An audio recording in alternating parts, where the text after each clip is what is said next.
Good evening. I'd like to call to order the regular meeting of council for April 20th, 2022, and we are starting at 6:01 p.m. At this time, I'd like to confirm the agenda. Are there any emergent items from any of the councilors tonight? Seeing and hearing none. Anything from administration? Thank you, Your Worship. Administration is recommending that council remove item 9.2 in your agenda packet. That's the 2022 infrastructure borrowing bylaw number 2207. Thank you, Jonathan. Anything else from administration? Then at this time, I'm looking for a motion to confirm the agenda as amended. Councillor Mitzner. Councillor Langmaid, maybe? Oh, Councillor Langmaid. I would like to move to approve the agenda as amended. Thank you. You've all heard the motion. All in favor? And the motion is carried. We have no public hearing tonight. Item 4, are there any members of the public who are here tonight or at home calling in who would like to make any comments? However, keep in mind that it should deal with the agenda items that we have in print. So if there are any members of the public in our very crowded gallery here at Town Hall, seeing and hearing none, then we will move on. We have no delegations, and tonight is the first time our council is going to be looking at a consent agenda. And for the public at home, this is a way to pass more than one item on an issue. It's an ability or a way to streamline the process and make the meetings a little bit more efficient as we move along. So at this time, I'm looking for a motion from council. Councillor Langmaid. Thank you, Your Worship. I'd like to move that council adopt the recommendations of the following agenda reports by an omnibus motion. 7.1 special council meeting minutes for March 30th, 2022, and 7.2 regular council meeting minutes for April 6th, 2022. Thank you. So we have that motion for the consent agenda. All in favor? And that motion is carried. That brings us to business. Since we've since we've passed those council meeting minutes in the consent agenda, we can move on to business. Item 8.1, 2021 audited financial statements. And I believe we have a representative here again with us from Avail. Good evening and welcome. Hello, good evening. Hi, my name is Darren Adamson. I'm a partner with Avail CPA, and we recently completed the audit of the town. And so today I just kind of want to go through and give you some highlights, or at least what I think are the highlights of the financial statement, and do my best to answer any questions that might come up. So I'm just going to share my screen if I can here. I think so. So hopefully you can all see that. Maybe I can get a thumb up or something if you can see that, or yeah, okay, perfect. Thank you. What I want to do today is kind of, like I said, just hit the highlights. I don't want to go through everything. You do have a draft copy of the financial statements. There's 22 pages in there. It's all good information, but what I've done for my presentation is I've taken just some snips of what I think are the highlights and leave the rest for you to read yourselves, or if there's any questions on any of the rest, I'll be happy to do my best to answer them. I've also got a couple of other things to talk about, and that is, so we'll talk about the auditor's report, the financial results, and the notes. And then I've got some indicators of financial condition in there as well. I think you've got a copy of the entire document. I think there's 14 or so indicators. I've chosen what I think are maybe the 5 of the most representative ones, and just to highlight those. And then the management letter and the post-audit letter, if you want to go in camera or not, I'll leave that up to you. But there's nothing that's too sensitive in there this year, at least. So if that's good with you, I'll just kind of get right into it. First thing we'll talk about is the independent auditor's report. The entire report is in the draft financial statements. It's a standard auditor's report. There's nothing unusual about it. At the top, it talks about our opinion, and our opinion as the auditors is that these financial statements do fairly present the results of operations in the statement or the financial position of the town as December 31st. So it's a clean opinion, just like you'd expect. Nothing that was unusual or out of the ordinary. The auditor's report also talks about the responsibilities of management and council and goes into a little more depth about the auditor's responsibility. So obviously management has a lot of different responsibilities, and one of them is responsibility for the financial statements. So we have gone, management has had a chance to review the statements and everything. I think it's good, subject to potentially one small change to one of the notes that I'll kind of mention in a minute. But for all intents and purposes, management has looked at the statements and is happy with them. Council, obviously, as you know, is responsible for a whole lot of things as well. And one of those is to oversee management and to approve the financial statements. So assuming everything looks good tonight, we get formal approval, then we can finalize the statements and send them off to Municipal Affairs and we'll be in compliance with the deadline. As the auditors, we're responsible for a number of things in order to provide our opinion. And in order to do an efficient audit, the first thing we do is we identify and assess the risks of material in the statement so that we can focus our efforts on what we think are the bigger risky areas. We need to understand the controls and evaluate the policies and estimates and conclude on going concern assumption and evaluate the presentation of the financial statements. So we've done all that, and we've done all the work that we feel is necessary in order to provide our opinion. And like I said, we have a clean auditor's opinion. So that's the report. I'm definitely not going to sit here and read that to you. If we look in to get into the numbers, so again, I've kind of taken some snips, and this one is starting with the revenues. And I believe if you're following along with your paper copy or with your actual financial statements, I think this is page 5 of the financials. So you can see our operating revenues for this year are about 31.8 million. Pretty close to last year's 31.6 and pretty close to budget. So not a huge swing either way as far as revenues. We did have an increase in user fees and sales of goods a little bit, with a little bit higher water, sewer, and garbage fees this year than last year, and a little bit higher franchise fees, but pretty comparable. We had a decrease in the government transfers for operating from last year. In 2020, there was the most grant, the municipal operating system grant was about 1.2 million that we had last year that we didn't have this year. We've always got some new grants coming in and spending some different ones. So that's always going to change a bit, but that's kind of the main thing there. Then we have an unusual, or not unusual, but we didn't have anything last year under gain on disposal of tangible capital assets. So this year, the old town hall was sold. For proceeds was about 1.3 million, and the gain on that, so we might have felt the net book value, so the gain was about 492,000. So that's an increase in revenue over prior year as well. So again, overall, pretty consistent overall in revenues. And I'm just not sure how you want to do this. You want me to just kind of plow through everything, or do you want me to pause maybe occasionally for questions? Like I can stop right now if there's any questions on revenues or Sure, I'll ask council. Council, would you like to wait a little farther to ask questions or as they pop up? And one thing, sorry, Darren, I'm having a little trouble hearing you. I'm wondering if there's a way to clean up the broadcast at your end.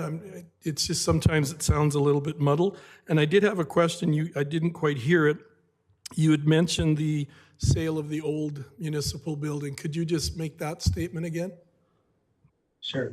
Hopefully sometimes my headset is a little finicky, so I don't know if you can hear me any better now. Seems okay.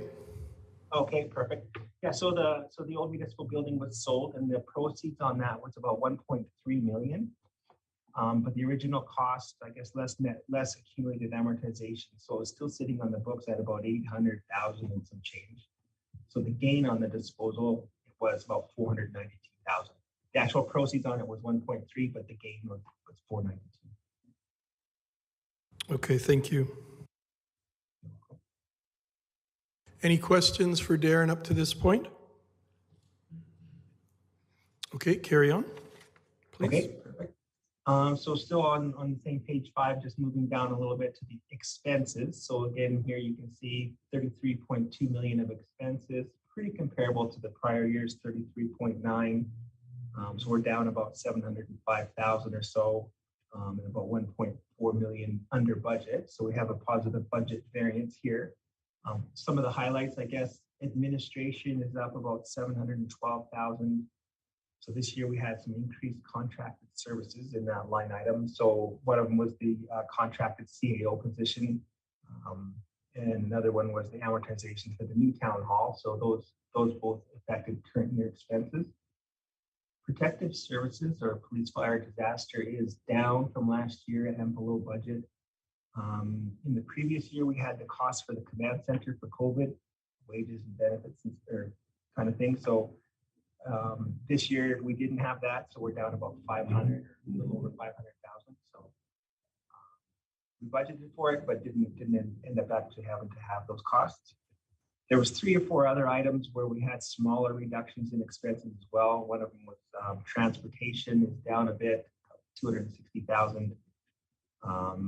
Really, that's reduced snow events and less contracted services in that line item as well. Wastewater treatment and disposal is down about a little over 200,000. Part of that is due to some previously contracted positions that are now on staff. Planning and development here is down about just under 400,000. That's mostly due to wages and benefits decreasing. There was vacant planning position and some other movement as well. And then culture and libraries and museums costs were down this year as well, with the Civic Center being shut down for part of the year. It's now being managed by the Family Center. If you look at the expenses, it's referenced to note 14. And so if you look in the actual financial statements, the same expenses are listed out, but just listed out by object rather than by department. And in there you can see salaries and wages and benefits, which are split between all the different categories wherever they're appropriate. That's down by about 1.7 million in total. So out of our total expenses, our salaries and benefits are just under 11 million and down from last year about 13%, which is quite high as a reduction. Some positions weren't filled this year. The deputy fire chief, emergency coordinator, peace officer, project manager, planner. There was quite a few positions that weren't filled. So that's kind of the main thing there. And then the offset to that would be amortization expenses increased this year, largely because of the new municipal center. So that's the expenses. And then moving down on the same page, you take the revenues minus expenses, and we get, for the year, we've got a deficiency of about just under 1.5 million compared to last year's deficiency was about 2.3 million. So this is really our operating income or loss. So in this case, it's a loss for the year. It's down about, or I guess up, it's improved by about 863,000 over last year and about 1.6 million better than budget. So revenues were pretty close to budget, but expenses were under. So we had a positive budget variance, which is good. And then we add in our capital revenues totaling about 5.5 million.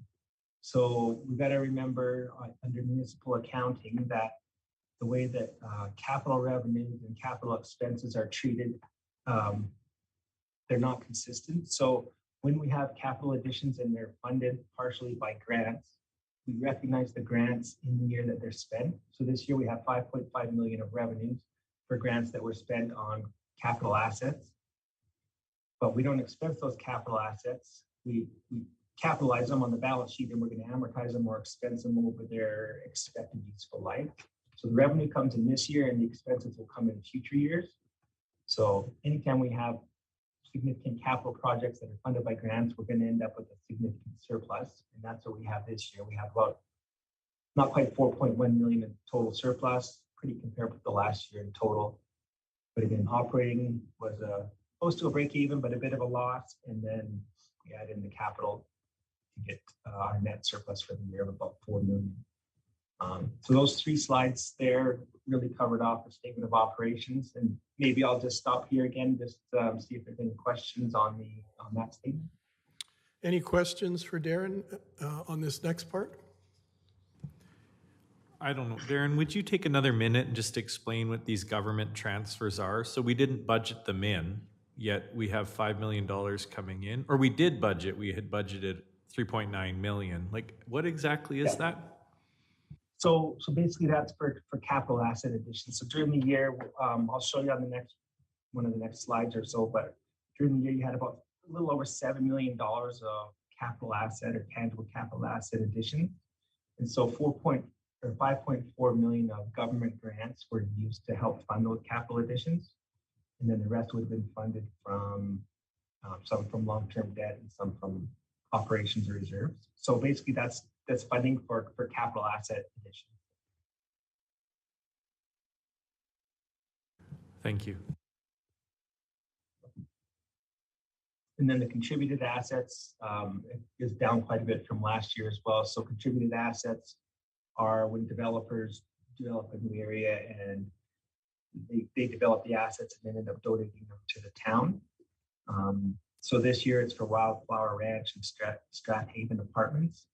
Not a whole lot, 124,000. Prior year was quite a bit higher, and that would have been for the Edgefield division, like for the stormwater and sanitary assets. There was also the canal crossing top lift and the ranch roadways were all last year. This one here, the contributed assets and even the government transfers for capital, it's not really ever going to be comparable from year to year because it just totally depends on what capital projects you have ongoing and the timing of those. So it might be comparable year to year. And if it does, though, it's kind of a fluke more than anything. So, Darren, could I jump in for a minute just to maybe expand on Councillor Wiley's question, and maybe you don't know and we could check it out, but I would expect that the extra grant money was from some of the provincial stimulus grants that were unanticipated due to COVID. Those were quite significant in last year. I wasn't here at the time, of course. I don't know exactly what the town received, but generally there was more grant money available through those type of stimulus programs as a result of the pandemic. Okay, great. Yeah, that's a good point. And I think some of those grants might have been recorded up under the operating revenues because we do have government transfers for the revenues are recorded in two different places. So it's a little bit confusing. Some of it's up here under operating revenue, and some of it's down under government transfers for capital. So the ones you're mentioning, I'd have to look to see which line item they're in, but that's a very good point. Thank you for that.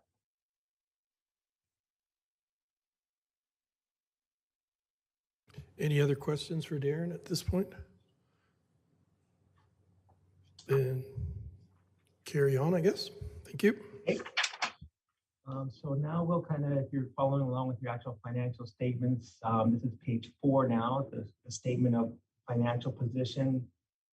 It's like a balance sheet, only it doesn't balance. For if you're used to municipal accounting or public sector accounting standards, then you'll kind of understand how this flows. But if you're not, if your first time you're looking at municipal statements, it's going to be a little bit confusing, and that's totally understandable. So the way these are laid out is we have our financial assets at the top. So financial assets being cash or receivables or anything that's basically cash-like. From there, we minus our liabilities or the amounts owed at the end of the year to get to our net financial either asset or debt position. In this case, it's a debt position. And then further down, we add in our non-financial assets to come to our total accumulated surplus. So we don't have a balance sheet with assets at the top and the liabilities and equity at the bottom. We just have basically a reconciliation to get down to the total accumulated surplus. That will be changing in a few years. There's a new handbook section that's coming out that will change that. And I think I'm actually looking forward to when that change happens because I think that the presentation will be better. But we're still a couple or 3 years away from that. But in the meantime, this is what we get. So financial assets this year, about 21.3 million compared to about 20 million last year. So we're up about $1.5 million or so. The biggest increase is in cash. Basically there we generated cash from operations, about 9 million. We took out some additional long-term debt proceeds of about 1.2 million. And then spent about 6 million on capital assets. So our overall cash position improved. At the same time, our investments decreased about 1.5 million. So part of that 1.5 million was used as well for funding those projects. But But overall, we're pretty consistent, and we're always going to have some fluctuations from year to year in these line items. So nothing that I really thought that was unusual. Liabilities, 29 million this year compared to 31.5 last year. The biggest liability that we have, of course, is long-term debt, and we've had some long-term debt additions over the last 2 or 3 years. And this year we had an additional only 1.2 million of proceeds this year to fund water and wastewater projects. And then we repaid about 3 million. Just regular scheduled payments were made, so no surprises there. So long-term debt is down about 1.8 billion. Overall liabilities are down about 2.3. So that gets us to the net financial debt, so the financial assets minus liabilities. We've improved on that score by not quite $4 million, but a pretty good improvement over last year. This line here is one of the indicators, and there's lots of different indicators you look at to see the overall health of the town's finances, but it's kind of the score on how well is the town set up to pay its bills as they come due, and it's negative. So we say, okay, why is it negative? And the reason is we have long-term debt of about 22.5 million that we've used to fund quite a few capital asset projects in recent years. Of this amount, though, only about 3.7 million of the 22.5 is coming due in the next year as far as principal and interest payments. So if you exclude the part that's beyond the next year, we've still really got about 11 million of assets to fund our liabilities or our net financial assets. So we're not in any trouble. We just need to understand why it's negative, and that's why this is the long-term debt. So that's not unusual by any means. So then moving down on that same page, we bring in our non-financial assets. So we have some prepaids, but the biggest numbers we see is tangible capital assets. Those are all detailed in Schedule 2, but so tangible capital assets are things like the buildings, the roads, the infrastructure, waterworks, sewer, all that kind of stuff, all the machinery and equipment. It's pretty comparable to last year in total. During the year, we had about 7.2 million of additions. Some of the things were the family center roof replacement, the West Ridge Road rehab, Strathmore Lakes and the outfall upgrade, and various other items as well. So that gets added in, and then the old town hall comes out, and that was a little under 900,000. And then we amortize or expense the capital assets over their expected useful lives. Depending on the type of asset, we expense it over a different period. But this year we expensed about 6.2 million. So that gets us back down to pretty close to last year at 218 million. And then our total accumulated surplus for the year is up just over 4 million, and that's the surplus that we saw in the previous schedule. So 210 million of total accumulated surpluses since the beginning of the town. When was the town established? 1900 and something, probably. So 120 years ago or whatever. It seems like a big number, and without understanding it, we have a huge surplus. Why are my taxes going down? And it's important to know the breakdown of that. So my next slide, note 10 in the financial statements, shows the breakdown. So you can see of that total 210 million, 198 million is equity and tangible capital assets. So it's similar to equity in your home. If you've got a home that's worth 300,000 and you've got a $100,000 mortgage, you've got 200,000 of equity. It's the same kind of thing here. We take the net book value of our tangible capital assets and minus off the related debt, and we get our equity. So that's already been spent. We don't have the cash anymore, but we have all the assets to provide services to the town. But out of the 210 million, that's already spent. The other, about 12 million or so is available for future spending.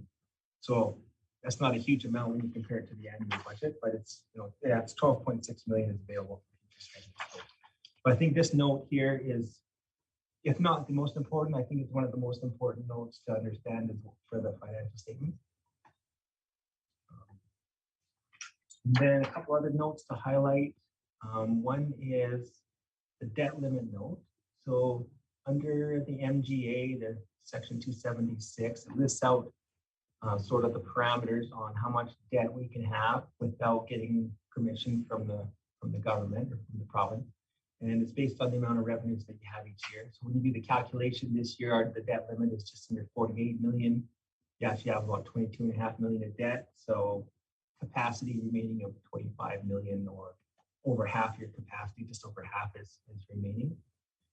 So even though you have had quite a bit of debt additions in the last few years, you still have quite a bit of capacity remaining if you need it.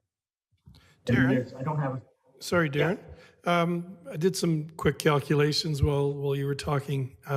So it looks like our debt ratio is about 47% with considering our debt limit and the total debt we have, which I think is interesting because I believe administration and council set our own limit of 50% that our community would stay under. And for the new council, when I came on in 2010, the debt ratio was at 65%. So we've done a lot of things, but we've been able to also keep our debt ratio and our debt limit in a manageable way. Our debt has increased lately because of some big capital projects, but we're still I believe we're in a stronger situation than we were 12 years ago. Does that make sense that we're at about 47%? Yeah, because I had it calculated at 52% of unused. So with rounding difference, that's where we're bang on. 47% used. I said 52% unused. We're within a percent. I might have rounded up or whatever, but okay, yeah, exactly. And I do have a slide in the indicators of financial condition that addresses this as well, and it basically illustrates what you just mentioned as well. So, thank you. There's another in your draft that you have. There's note 16 that's salary and benefits disclosure, and we kind of had some late additions to that note today. And basically, it's just going to be adding some additional line for the contracted CAO position during the year. So it'll add the amounts for the contracted CAO. So in the original draft, it's not included, but it will be included in the final version. So, and that for the financial statements themselves, that's kind of everything I wanted to highlight. So again, maybe before I move on, I'll open it up to see if there's any questions or comments, or if management has anything to add, please feel free. Any questions from councillors? I guess you can carry on, Darren. Okay, good stuff. So yeah, like I said before, there's a lot of other information in the financial statements, and it's all good information. A lot of it, I think, is pretty self-explanatory, so I didn't really want to harp on it. But yeah, so I would encourage you, if you haven't, to read through it at least. But another document that we like to prepare each year is the indicators of financial condition, and the financial statements themselves shows the current year, and you can compare it to the prior year, and you can compare it to the budget, but it doesn't really show you any trends or kind of where things are headed or where they've been. So we like to do a 5-year kind of trend analysis, basically, and compare the town to other towns and municipalities in the province. So we're able to go on the government website and download information for comparables. So in Alberta, there's a total of 105 towns. And when we look at the graphs themselves, there'll be a red line that so here's one of the graphs. The red line here is all the towns in Alberta. The comparables of same type, so towns with comparable population of plus or minus 25%. There's not a lot. Strathmore's kind of in a slot, but there's not a whole lot of towns the same size, but there's a few. So that'll be the green line. And then comparables of any type. So this would include MDs and counties and other municipalities that are within that same population range as well. So depending on the type of graph, we can compare to the different comparables. And then the town of Strathmore, of course, is the blue line, and that goes up to the current year because we have the information for the town. We don't have the comparable. Everybody submits their financials, and the government publishes them on their website. But I selected, I think, 5 graphs out of 12 that are on the total report. So just to kind of give a flavor for where we're at. The first one here is comparing total assets to liabilities. And the town has a factor of about 8 times. So the assets are 8 times higher than the liabilities. And if you look at how the town compares to the comparables, we're in good shape. We're higher, or at least as high as the others. So in the last few years, there has been quite a bit of long-term debt taken on, as we mentioned, but at the same time, there's been a lot invested in tangible capital assets. So total assets goes up. Financial assets is impacted. It gets in, total assets are increased because of that. So that's a good score here. No concerns on that one. The next one is we're comparing the operating expenses to the taxable assessment. And what we're trying to do here is compare how does the town's expenses in the last few years compare to the overall economy. In our measure of the overall economy, we don't have a perfect measure, but what we're using here is the taxable assessment. So each year when you do your taxes, the assessor goes out and values all the properties in town. And this year it was just under 2 billion, down a little bit from last year, but overall you can see the change there. So if the expenses for the town are exactly in line or with the overall economy, then your line would be flat. It's up slightly, so meaning your expenses are going up a little bit higher than the overall economy, but it's pretty flat. There's another graph we'll look at in a minute that looks at the revenues, and we'll see that the revenue line is pretty consistent with the expense line, so they are correlated that way. So if this was drastically up, we would increasing big slope on it, then we'd say, okay, what's going on? But it's pretty flat. So we do have some COVID effects, some delayed expenses from a couple of years ago that we're kind of getting to now. So we kind of expect this year's expenses to be up a little bit. So the next one here's where we can kind of look at the overall town's long-term debt again. So what we're comparing here is the public debt charges to the revenues. And if you look over here, the 12 would indicate 12%. So next year for 2022, your scheduled payments of principal and interest are about 3.7 million. And this year's revenues were about 30.5 million. So if we assume next year's revenues are the same as this year's, so roughly 12% of the overall revenues will be spent to cover debt, principal, and interest payments. And when you look at the comparables, it's around 7%. I kind of had to look back at the last 3 years. 2019, we had almost 9 million of additions of debt.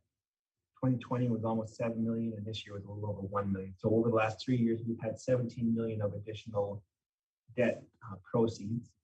And there's always a 1 year lag on the graph here because it shows the principal and interest payments for the next year. But that's why this has gone up, is because we've had that additional debt. But at the same time, over that 5 year period, we've had some significant tangible capital asset additions that are partly funded by debt and partly funded by grants. And when we looked at the note earlier, we knew that we still have over 50% capacity remaining on our debt limit if needed. So I'm sorry, is there a question? Yeah, we have one question. Yeah, so I found this page quite remarkable. This year, 12% of our revenue goes to debt servicing, but only 3 years ago it was 5%. Is that worth commenting on? Yeah, and that's like I say, over the last 3 years, there's been 17 million of new debt taken on to fund various projects. So the water line last year and emergency, there's quite a few different capital projects that were taken on over the last few years. So yeah, that's exactly why it's gone up.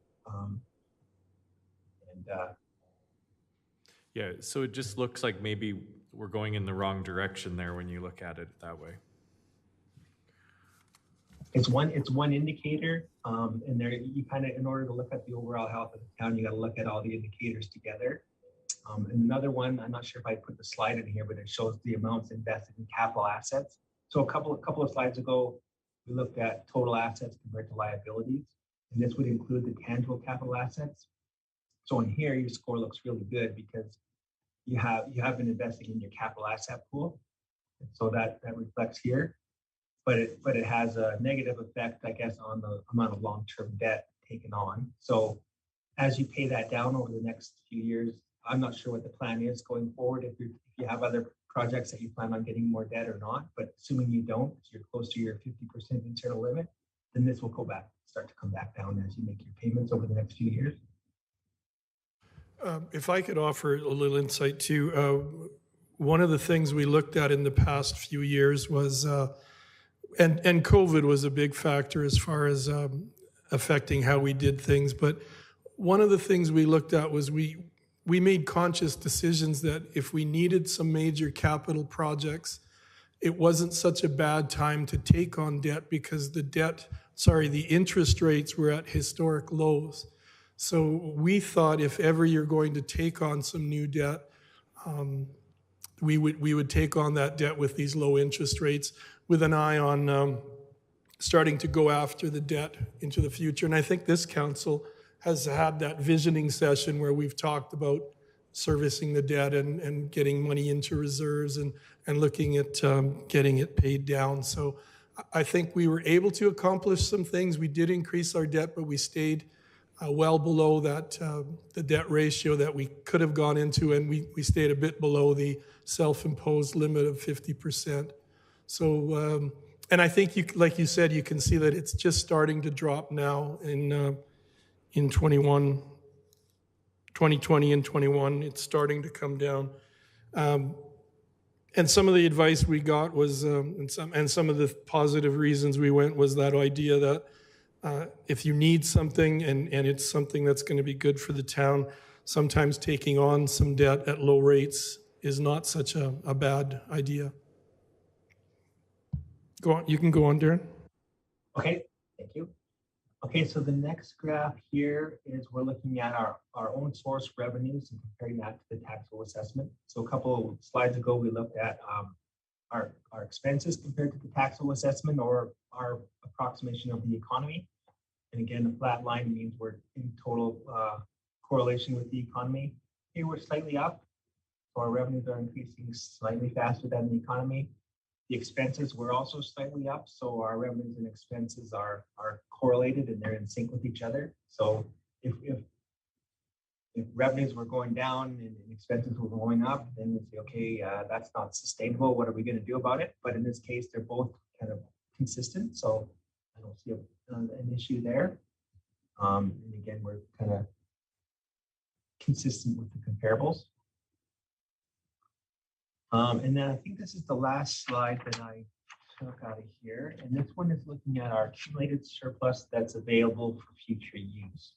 So when we looked at the accumulated surplus note in the financial statements, and we were breaking down the total accumulated surplus, we said 12.6 million was available for future spending out of the 120 or whatever it was total surplus. And you can see the graph has gone down and now it's starting to go back up. If you look back 5 years ago, and it doesn't show on here, but in 2016, it was 17.2 million.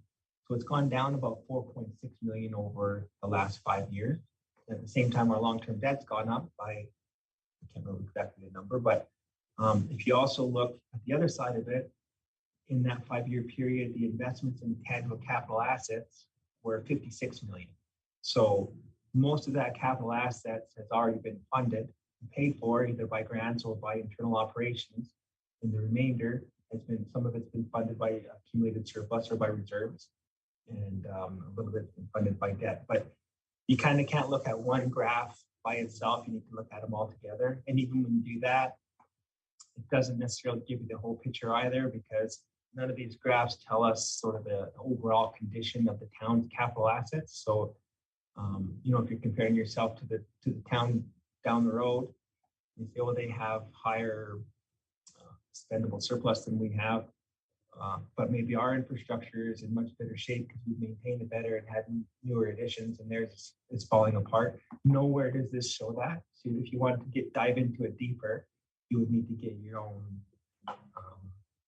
consultants or engineers to have a look at that kind of thing. But really what these graphs are kind of intended to do is to highlight certain things and look at trends. And there's no answers here, but sometimes there's places where we might want to ask additional questions to find out why things are where they are, and needed what we want to do about it or how we want to plan accordingly. So overall, when I look at them all together, I don't see a concern because, you know, we do have higher debt. We have used some of our surplus, but we've invested a lot in tangible capital assets. So And that I think was, yeah, so then that's all the indicators of financial condition. And then after that, we just have the management letter and the post audit letter. Maybe I'll just see again if there's any questions on any of the indicators.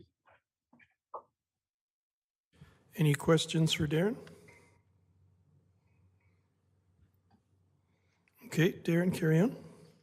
Okay, and I'm assuming you don't want to go in camera. If there was any sensitive issues, I would recommend that you do. But in this case, we don't have any sensitive management letter issues, so I'm assuming we'll just plow on. So a management letter is when we do our audit, we often have recommendations for management. We're required to do a lot of testing and a lot of shuffle a lot of paper and ask a lot of questions and try not to be too annoying, but we have to do our job, right? So we do what we call cradle to grave testing on all the major transactional streams. So we look at all the revenue streams, taxes, and utilities, and whatnot. We look at the payroll, we look at the expenses and disbursements. We make sure there's proper authorizations throughout the process. We make sure everything's recorded properly and reported properly. Usually we're going to have a couple of recommendations and how to make things better or how to make improvements. We don't have any recommendations this year, which is that really speaks to a solid administration team, especially in this year when there was quite a bit of turnover and people were new to their positions. So thank you to the team for being awesome. It's not that we didn't have some work to do because there were some complicated things and Matt and Kara came on and had a steep learning curve, I think, for when Lisa left. And so everybody, did their part. And so we want to just thank everybody for the cooperation that we got. If we needed to work through anything, we did it and got it all figured out. So thank you. And then the last thing is the post-audit letter, or sometimes we'll call it some firms will call it an audit findings letter. There are a lot of things that we're required to communicate to council if we find these types of things. We didn't have any of these issues, or frankly, we would have talked to the mayor or somebody before today and been a surprise. But so we didn't find any illegal acts or fraud or have any suspicions. We didn't have any disagreements with management or major difficulties encountered during the audit. Of course, there's always things to work through and figure out and stuff like that, but nothing out of the ordinary. So nothing to worry about there. And then the post-audit letter does point out there are some changes coming down in the next few years as far as the standards go. And I don't think we probably want to go into them in any detail at all here, but just a heads up, there will be some changes in the next few years to the way we account for certain things. A couple of them would be the investments. Currently, we record them at original cost. When the new standard comes into play, we'll record them at their fair value. So it'll be a bit of a minor change, but that'll be the change there. The asset retirement obligation will end up having additional liabilities recorded if there are any tangible capital assets that have future remediation required. Not sure how much that'll affect us. And then the one that I'm looking forward to really is the financial statement presentation one. So the way that the financial statements look, in particular, the statement of financial position, the way it's laid out now, assets minus financial liability equals, it's going to look more like a balance sheet in the future. And I think it's going to be easier to understand for myself and for most people. So I'm looking forward to that one. I think that would be the best one. These other ones, honestly, I don't think they're going to make a huge difference to most readers of the statement. So that's highlights that I wanted to cover. So we've already paused a few times for questions, but I can definitely take more if there are any. Any questions for Darren?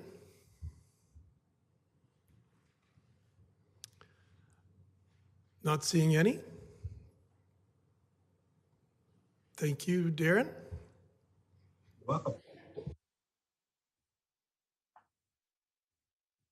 So you're not carrying on. Are you carrying on farther into the consolidated financial statements, or are we at the conclusion of your report?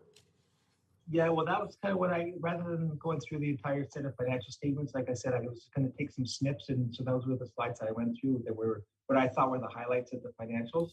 But if there are any areas that I skipped over or didn't include and you want me to go over, or, you have any questions, yeah, I'll be happy to stay as long as you want me to. Well, I think one of the good things at this council, obviously based on our work that we did in our visioning retreat, we're looking at what to do with the financial position of the town. We realize we need to improve our reserve situation in various areas. We need to look at our debt. So those are some of the things that we're really mindful about. We're in a really good spot because in the past year we've really started to see some new revenue streams coming towards our town. We have a new recreation cost-sharing agreement with Wheatland County. We have the one-time injection of the sale of the old municipal building, so that's available for us to designate where we'd like to have those funds go and make the best use of. We have the solar farm that's about to come on stream. Well, it's coming on stream this year. Next year will be the full year that the revenue starts to come from that, and that's going to be a substantial injection of money into the town that we'll be able to do a lot of things with. And I think we finally have some options that are coming to us that we can do things with. We can look at having a mix of dealing with the the reserve shortage, dealing with debt, and dealing with advancing the town and moving it forward with capital projects. So I'm really excited as we go into the next couple of years because we're aware of what we have to do, and we have the new funds coming in that we can attack things. So it's going to be exciting. But thank you for your work, Darren, and all the explanations you gave. What I do like those indicators, the graphs, because it does show us kind of where we're at, and you can visually see things like your surplus and how, yes, your surplus has gone down, but your capital assets have gone up, and the debt aspect as well. So thank you very much. And if there are no further questions, I guess we're all done, Darren. Okay, perfect. And then I guess, Kara or someone can just kind of let me know tomorrow or whatever if the statements were approved. And I'm assuming they're going to be approved with the one tweak to the one note. But if not, I guess we can follow up tomorrow, and then once they are approved, then my administration will send the statements electronically to the mayor, and then another councillor, Kara, can let me know who that would be, and to Kevin for signatures, and then we can get them sent off to municipal affairs. So yeah, thank you very much. And if you need me for anything, you know how to get hold of me. Much appreciated, Darren. Thank you for all your work and efforts on this. Okay, thank you. Bye. So, Council, at this point, we've received the 2021 audited financial statements, and we would need a motion going forward as far as accepting them and authorizing two members of council to sign those financial statements. Councillor Langmaid. Thank you, Your Worship. I'd like to move that council accept the 2021 audited financial statements, the management letter, and indicators of financial condition as presented by Mr. Darren Adamson of Avail LLP, Chartered Professional Accountants, and authorize two members of council to sign the financial statements. Thank you for that motion. We do have the motion on the floor now. Is there any discussion on that motion? Seeing and hearing none, I'll call the question. All in favor? And the motion is carried. Thank you, Council. We move now on to 8.2, post-secondary attraction and retention, which is on page 71 of your handouts. And Mr. Person, good evening and welcome, Jeff, this evening. Thank you very much, Your Worship and Council. It's a pleasure to be here tonight. I am here to provide a report based on the notice of motion that Councillor Wiley provided in February, talking about the different tactics that smaller communities can take to attract and retain post-secondary campuses in their communities. What we did is we took a really deep dive into Alberta 2030. That's the province's 10-year plan for post-secondaries that they rolled out just a couple of years ago. We also went in and looked at all the different institutions in the province and what they've done around expanding, or in some cases, reducing their number of satellites. And so we've come up with a few recommendations based on that. There is no sort of definitive list of the tactics that a community can take to attract a campus, especially right now. What I say in the report there is that timing is a really big piece of this. And unfortunately, right now, we're in a period where there isn't a lot of investment in post-secondaries in terms of expanding their bricks and mortar campuses. More in the past 3 years, more campuses have actually declined or like have closed satellite campuses than have expanded. And based off of especially 2030 and the new financial like performance-based metrics that Alberta Advanced Education is following, one of their big goals is reducing the per student cost of administration for post-secondaries. And unfortunately, Alberta has one of the highest per student costs. And a big factor in that is that Alberta also has the lowest post-secondary engagement in the country. 17% of students, of secondary students, follow through with post-secondary education, compared to well over 20%, and even I think 26% is what Prince Edward Island has. So all of this combined it's a difficult picture for us to put forward for a satellite or a different campus. But the most compelling thing that we can do is create a really great business case, because obviously between us and Wheatland County, we're an educational hub for the region. And so what we've proposed in our report here is 3 solid recommendations that we think can actually paint a picture for post-secondaries to get them to invest in the community. The first one is to actually work hand in hand with the 2 school boards in the community to find out what those grade 11s, what those grade 12s want. So what institutions they're interested in, what programs they're interested in, and even like a bit more into the psychographics there about like what a local option would do in terms of their preferences for enrolling locally. The second one is carrying on with the work that we've completed with the Strathmore Municipal Library. As much as the grade 11s and grade 12s are like a very clear pool of potential post-secondary students, between 25 and 30% of post-secondary enrollment is adults. So we think that by doing some of the work with the library to really promote that hub, then we'll also come back with solid metrics around what the potential enrollment would be for adult post-secondary in Strathmore. And that finally, that we would put that together into a report for council's consideration by this fall. So in essence, what this would give us is a bit of a roadmap towards which institutions we'd actually provide the best bang for the buck on investing in Strathmore. So it's, like right now, I know that on the Strathmore Municipal Libraries Learning Hub, we promote Olds College, Red Deer College, and Old Sun College. But if in fact a majority, or like not a majority, but the highest preferred institution in Strathmore schools is Lethbridge University, well then that's the one that we should probably be going towards. So this way it gives us actual market data that we'd be able to take to an institution and say, right now with 0 promotion, you are the preferred institution of choice. And these are the programs that our students also would prioritize coming from your institution. So that way we're able to, I guess, give them a bit more certainty that investing in Strathmore would be a good option. So that's the report in a nutshell, and I'm happy to take any questions. Questions for Jeff? Councillor Wiley. Thank you so much, Jeff. This is fantastic. I love the work that your team has done here. I think it's a really good opportunity to reach out to the school divisions, to the library. Are you the one leading this? For example, if I hear anything from like a grassroots group that's looking to bring something to Strathmore, is it you that I would reach out to, or would I do that through CAO Scoble, or how would I go about doing that?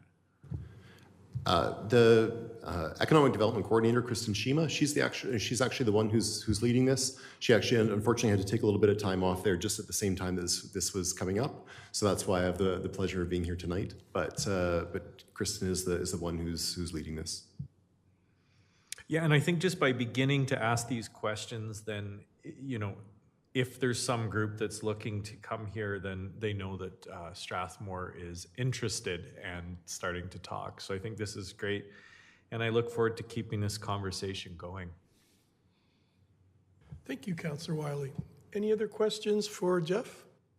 And probably a good rule of thumb for us would be to contact CAO Scoble if we had questions or interest from people, and then we can also direct him to contact Kristen. It's probably the best way to go. Are there any other questions? Then Councillor Wiley, would you like to lead us off on the first, since you brought this forward and you were listening to the community, I think it would be great if you had that first motion start us off. Councillor Wiley, sorry I pushed you into that. I would happily like to move that Council direct administration to investigate a partnership with Golden Hills School Division and Chrysler Deemer School Division to determine local demand for post-secondary education, and that Council direct administration to continue working with the Strathmore Municipal Library to promote the programs and services offered through the Learning Hub, and that Council direct administration to develop an advocacy plan for post-secondary in alignment with the findings from the local demand research and report back to Council no later than October 5th, 2022. Thank you, Councillor Wiley. And is there any discussion on that motion since it's now on the floor? Seeing none, I'll call the question. All in favor? And the motion is carried. Thank you, Jeff, for your report and presentation. We move now to 8.3, Emergency Management Committee Councillor Appointments. Jonathan, are you speaking to this one? Yes, I can. Thank you, Your Worship and Council. As Council gave third reading to the Regional Emergency Management Bylaw on April 6th, within that bylaw, committees established, and today we're just asking Council to appoint one member and one alternate to that regional committee. Thank you, Jonathan. So I'll put the question out to Council. Do we have any councillors interested in being on the Emergency Management Committee? And again, just a reminder that this would be till October 31st of this year, and then we would again appoint new members to some of those committees. This would be one of them. Councillor Wegener, you're interested? I would be interested, yes. Thank you. Any other councillors? Councillor Langmaid? Your Worship, I would be interested in being the alternate. Oh, okay. Thank you. And that's all right for everybody? All the councillors are happy with that? That was relatively easy. That was incredibly easy. So we just need a motion then that would appoint Councillor Wegener and then Councillor Langmaid as alternate. Councillor Wiley. I would like to move that Council appoint Councillor Richard Wagner to the Regional Emergency Management Committee for a one-year term ending October 31st, 2022, and that Council appoint Councillor Melissa Langmaid as an alternate to the Regional Emergency Management Committee for a one-year term ending October 31st, 2022. Thank you for those motions, or that motion, and the two councillors who have come forward. Thank you for volunteering, being willing to be on those. Is there any discussion on that motion? Seeing none, I'll call the question. All in favor? And that motion is carried. That brings us to item 8.4, letter to Minister Mciver regarding CMRB removal. Mr. Scoble, did you want to speak? Oh, sorry, I see Deputy Mayor Montgomery's hand. No, I just have a motion when you're ready. Oh, okay, thank you. CAO Scoble, did you want to speak to this? Sure, I can mention a couple quick comments here. So this letter with the minister's decision to remove us from the CMRB at the end of March there. The mayor and I did meet with the Reeve and the CAO from Wheatland to sort of discuss what next steps look like. And so as a result, we've drafted this letter, which Wheatland County Council signed off on at their council meeting yesterday. So Reeve Link has already signed the letter. And really, this is just being proactive in addressing next steps. When we were removed from the CMRB, we're now obligated to do an intermunicipal development plan and intermunicipal collaboration frameworks under the Municipal Government Act with Wheatland County. And so this letter is proposing that we start those in 2023.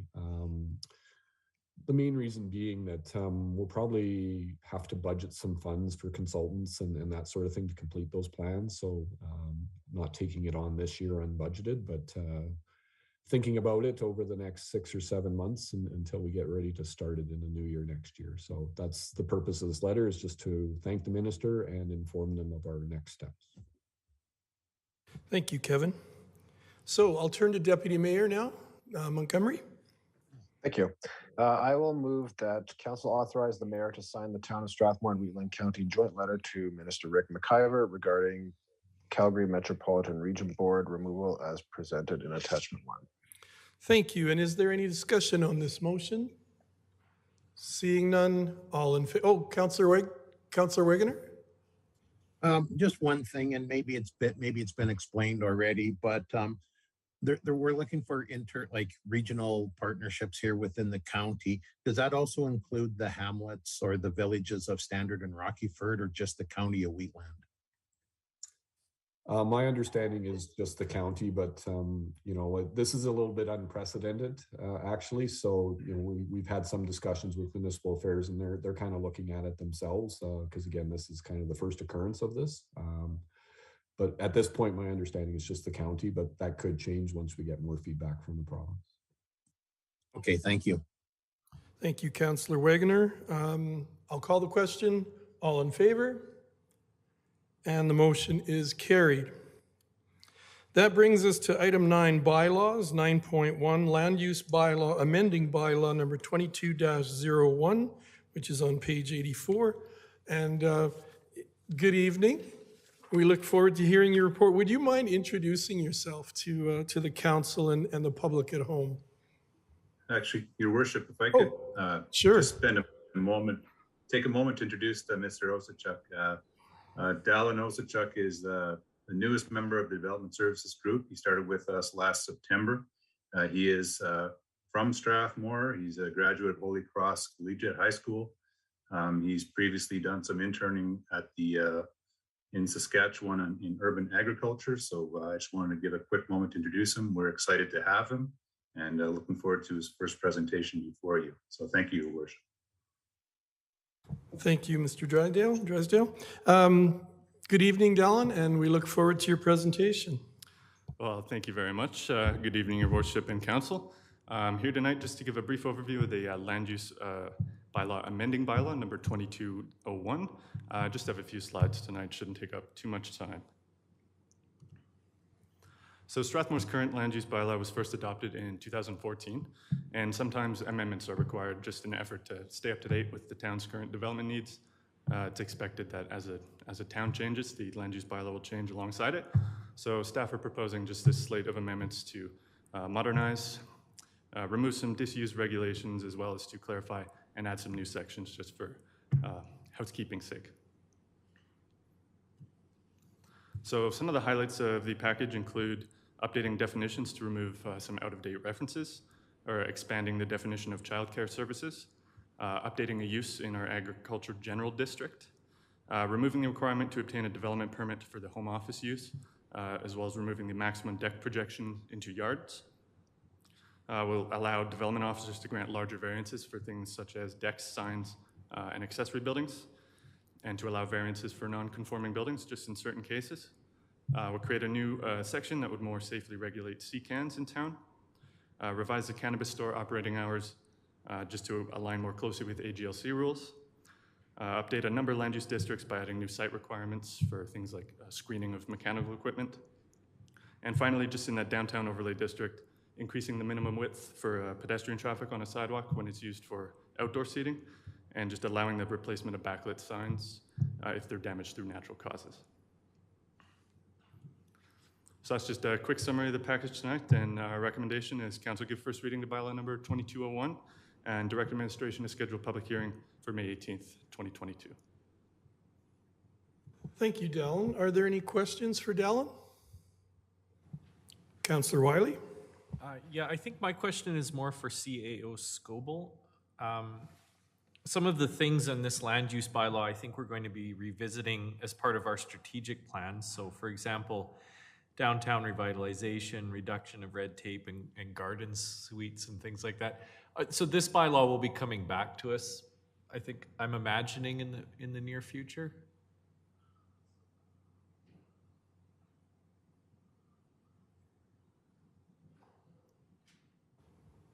To the amendment at this time, but we will be bringing future amendments back that will reflect, some of the strategic plan work we'll be doing. Once the MDP is completed as well, there will be probably a significant amendment to the LUB at that time. LUB amendments typically follow MDP as well. So, you try not to do too many of them, little ones. You try to group them, but and that's what we are trying to do. And as mentioned, we do them from time to time as appropriate. I think we might have missed the very start of your comments, Kevin. We kind of picked it up midstream. Okay, you're hearing me now? I'll start over again. Yep, sure, if you don't mind. Yeah, no, as mentioned in the presentation, LUB amendments are done from time to time as appropriate, and it is appropriate for these amendments at this time. Very highly likely that as a result of some of the strategic plan work that will be done, there will be more LUB amendments in the future. There will be probably a significant LUB amendment once the MDP is completed, so that will probably be sometime next year. So you try to consolidate them and not do a bunch of little ones, but at the same time, you do them as appropriate, which is recommended by planning this evening.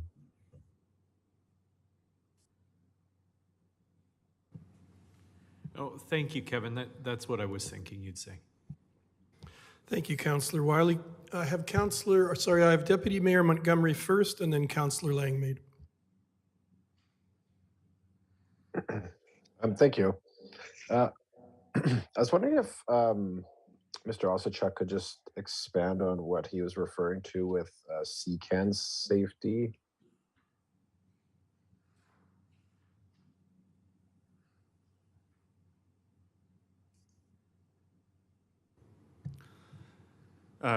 Through your worship, Deputy Mayor Montgomery, thank you very much. We're just going to add, let me just get to my section here. Have some regulations on where they may be placed, as well as some venting requirements that I do not believe were part of the previous land use bylaw, just to avoid dangerous buildup of pressure.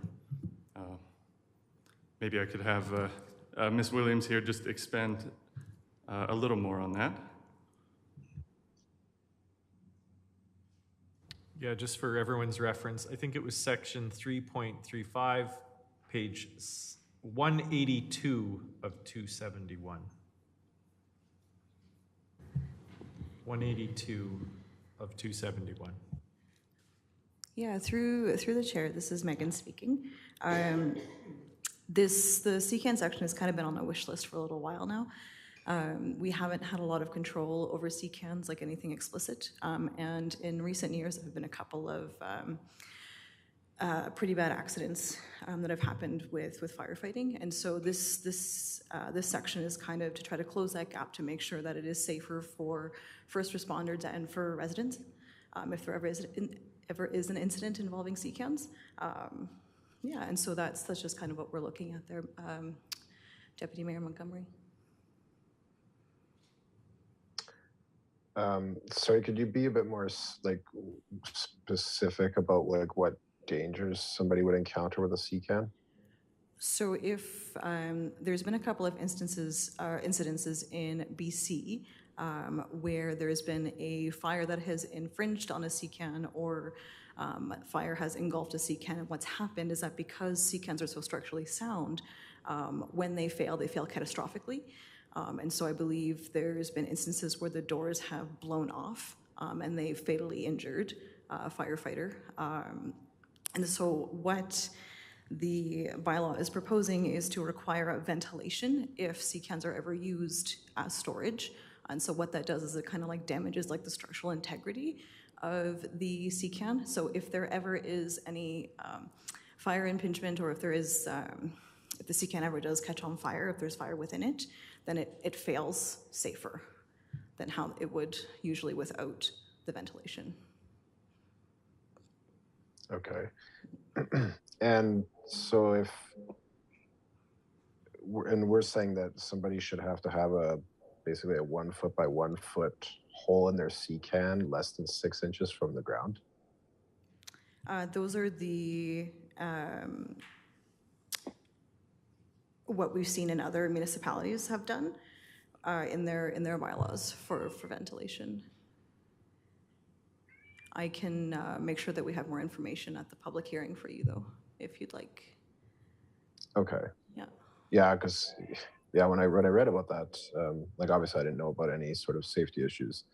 It just seemed like it was negating the whole point of a CCAN to tell people to put holes in it.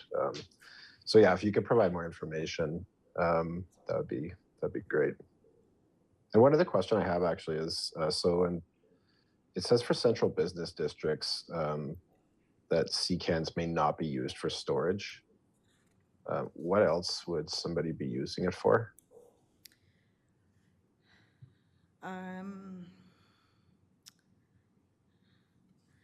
This ties into something that we've kind of been discussing internally that we haven't had an opportunity to bring before council yet, and it's the pop-up shops that a couple of municipalities, I think the most recent one, so Calgary has a couple, I can't remember what the district is called. Do you remember what it's called, Alan? Yeah, in East Village, they've got a little like kind of pop-up shop where they've used CCANs. And then I believe Medicine Hat has also just approved one this past summer. But that's kind of in the works right now. We've not got anything really solidified yet. Of course, like where this bylaw, it's if council wishes, they are able to make amendments to this bylaw. We are proposing these changes. So if council does wish for there to be CCAN storage within the downtown, within the central business district, then we can take out that clause. Okay, it was just like I was just trying to piece together what that was intended to mean. Yeah, I guess for my own information, I would, and I could make a motion if this is necessary, but I need to know, I guess, what exactly it looks like to vent a CCAN. My understanding of vents is that it would basically compromise the point of a CCAN. You'd be letting in bugs and moisture and everything else in. So I guess I would need to know from administration what their vision is for kind of venting a CCAN that would kind of still make it usable. Yeah. And that's pretty much it. Thank you very much. My pleasure. We can do that. Thank you. Thank you, Deputy Mayor. Councillor Langmaid. Thank you very much. I have a couple of very quick questions. The first one is in regards to the amendment of subsection 4.13.7, basically sidewalk widths. When you have outdoor seating outside of a business, if I understand correctly, what we're proposing is instead of a 1 meter pathway against the seating, we're asking for a 1.8 meter pathway. That's correct? That's correct, yes. Are there any businesses that this might impact currently? Do we have, I haven't gone out with a measuring tape to measure our sidewalks recently, I have to admit.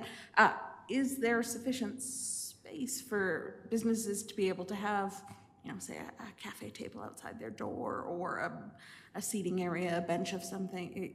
Is this going to stop businesses from being able to basically kind of open their doors and expand into the outdoors on warm summer days?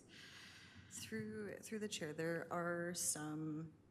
We had the outdoor patio kind of take off last year, and again, there were only a handful of folks who actually participated in the program. There are a handful of restaurants right now in the downtown area that do use some of the sidewalk, but the space that they use is basically directly adjacent to their storefront. I also haven't gone out with a measuring tape, and that's something that I should do before public hearing, I think, just to make sure, to see what those distances are. But I believe in our newer, like where we've done the revitalization of the downtown with the sidewalks, those sidewalks would be wide enough, especially where we've got the bump outs, to have a little seating area for the restaurants. Okay, perfect. And then the second question I have with that is, with this requirement, so we've been kind of having some internal discussions about maybe, the future of our farmers market, and whether we can expand it and maybe bring it into downtown and have this, really engage the businesses that are already there. Would this requirement maybe put a hamper on us being able to kind of swing open the doors downtown on a farmers market day and maybe use all of the sidewalk? My goodness, I'm asking for lots, I know. I'm not sure. I will have to look into that. I don't know what the extent of the intent of that farmer's market would be, whether we would shut the road down. It's something that we had been just kind of passing back and forth, and just maybe something I'm bringing up more as just a question for how this, How it would unintended work. consequences. Yeah, We don't yeah. want anyone getting in trouble when we're trying to promote people to come downtown, for businesses trying to open their doors and swing them open. I just want to make sure that that's good. And then the other question I have is, existing backlit signs may be replaced if they are damaged through natural disasters such as a windstorm. What about a disaster such as a small child with a rock? I'm just wondering, is it just windstorms, or if there's a kid with a baseball and it hits a backlit sign, can that be replaced? Is there a reason we're kind of restricting when these signs can be We used? are trying to make the change from backlit signage to a little bit more to the kind of the gooseneck, the more traditional Western style downtown signage. We didn't consider property damage as part of natural, as part of the natural disaster. I can't remember how I worded it. Through natural disasters such as a windstorm. But if that is something that council would wish to include, we certainly can expand the exemptions. It's just a consideration, and I'd like, while we go into the public hearing, I'd love to hear more about that from our residents, just because that would be a big bummer if a small business, say there was some vandalism through downtown one day and someone threw a rock and their sign got broken, and because it's not a natural disaster, now they have to buy a new sign, and will insurance even cover a brand new sign of a different style, and those kind of questions that I don't know the answer to, but just things that I'd like to have considered by the public, just to make sure that we're not downloading costs onto them. For sure. So there is a legal non-conforming section to the Municipal Government Act that says that anything, if something is damaged or getting repaired if it's, I believe it's 75% or more of the structure or use has been damaged or has not been used anymore, it needs to be brought into conformance. So if someone is throwing rocks or knocking signs off with a baseball bat, as long as it's less than that 75%, they should be able to replace it without much issue. But again, if someone's going around and tearing signs down, then that is something that we can consider if that's council's direction. Okay, thank you. You're welcome. Thank you, Councillor Langmaid. So at this time, Deputy Mayor Montgomery. Thank you. Sorry, I just had a follow-up question. So I apologize, but I did some quick Googling about just shipping, just sea cans exploding, and it looks to me that any instances where sea cans have exploded, there's been flammable material, flammable gases that have vaporized and then exploded due to some ignition. But at the same time, we're prohibiting the use of or the storage of flammable, explodable materials in sea cans. So are we concerned that just regular materials are going to explode in a sea can, or are we?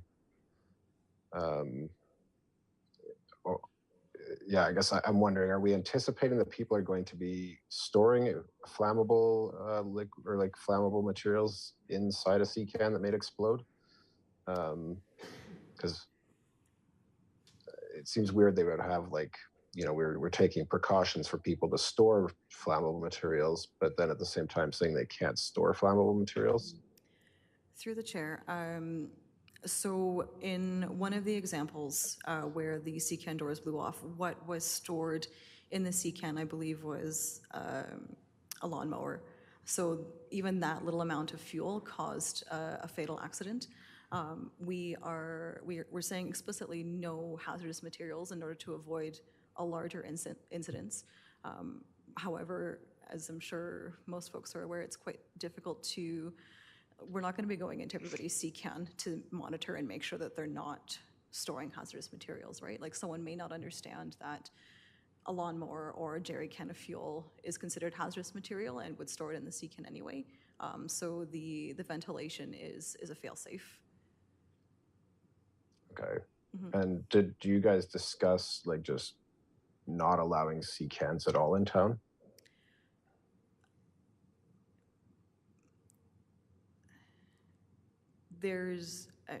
That is an option. However, there are a number of businesses, including the town, that use sea can for storage.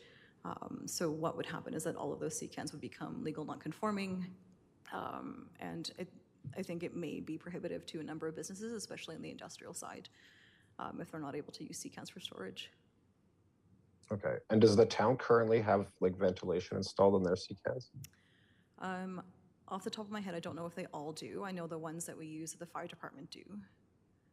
Okay. Okay. So you guys do have some examples then of properly vented sea cans, I guess, in practice? Yes, we do. Okay, great. Yeah, I would love to see that. So thank you very much. You're welcome. Thank you. Jonathan, if I could just turn to you for some advice. Are we to give first reading and then move this on to public hearing and that's where the debate and discussion will occur? Or are we okay with this proceeding the way we are? I just want to follow the right procedures. Thank you, Your Worship. I think it'd be appropriate to give it first reading, schedule a public hearing, and then afterwards debate following the public hearing, the bylaw before second reading or during second reading. When it comes back to us? Yeah. Okay, thank you. Does that help, Council? I think I don't want to use the facilitator's words, but maybe we're getting into the weeds here and we can just direct this to the public hearing. Councillor Langmaid, did you have a motion then? Sure, I can continue with a motion. I forgot to turn off my microphone, but this is good. So I'd like to move that council give first reading to bylaw number 22-01, being a bylaw to amend the land use bylaw number 14-11. And that council direct administration to schedule the public hearing for bylaw number 22-01 for May 18th, 2022 at 6 p.m. in council chambers. Thank you for that motion. I'll call the question. All in favor? And that motion is carried. We move now to item 10. Oh, thank you very much, you guys. Megan, I just went right to the next one, ready to go. Dallin and Megan, thank you very much. And as a personal note, I may not have taught Dallin, but I coached him when he was in our JETS program, and he became one of our assistant coaches, and he was amazing. So good to have you on our staff team, too. Welcome. Good seeing you again, Dallin. Thank you very much. Yeah. So we move now to councillor information and inquiries. 10.1, boards and or committee reports. Do any of the councillors have any of those tonight? Seeing none, we'll carry on. Question and answer period. Are there any questions for councillors or administration tonight? Seeing none. We have no administrative inquiries, right? I keep seeing this. Will that eventually stop being on our agenda, or is it always going to stay administrative inquiries? Pardon me? I believe we brought it back, Mr. Mayor. I don't know what happened to me. Do we have any administrative inquiries tonight? No, we don't, Your Worship. Okay, thank you. 10.4, notices of motion. Okay, that brings us to item 11, 11.1, email regarding Strathmore Great War Memorial Hall Centennial Celebrations Program.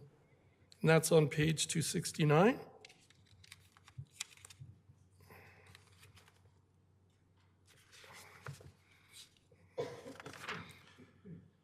So this was, I had a meeting with a gentleman from the Legion who has brought this concept forward. They're going to be celebrating the 100th anniversary of the Legion building. So this information, if people are at home and they have the agendas at home, they'll be able to read about this. There's a lot of different events going. They start on Friday, July 8th, and they will conclude on Monday, July 11th. And July 11th is the more formal one where they will do a rededication ceremony, and that is definitely a more formal one. But there are different events. There's a centennial dinner Friday night, and then Saturday a community barbecue as well as a mixed team dart shoot, and then a community dance that night. Sunday, July 10th is a community pancake breakfast, and then 8 a.m. to 1 p.m. there's also a centennial golf tournament at Oxbow Golf Course. So there's some information here, and I imagine, Jonathan, I imagine people, if they hear about this, we might also be sharing this on our Facebook page, and I imagine the Legion will be sharing it on their Facebook page as well. Your Worship and Council, if that's your wish, I can ask comms to post this on our website, on our Facebook page. This is published in our agenda packet, so it is public. And I think once they start getting closer, they'll probably share some information, and we can just share on our own pages for those of us who have councillor or mayor pages. We can share that as well. But that's the information regarding the Legion 100th anniversary celebration for their Great War Memorial Hall. Thank you. And that brings us to a motion. Oh, Councillor Langmaid. Oh, you're just still lit up. Ready with the motion when you are. Oh, thank you. I'd like to move that council move in camera to discuss items related to sections 19.2 and 24.1A of the Freedom of Information and Protection of Privacy Act at 7:27 p.m. Thank you. We have a motion from Councillor Langmaid to go in camera. I'll call the question. All in favor? Thank you. And we are going in camera at 7:27. And to the public at home, thanks for joining us tonight.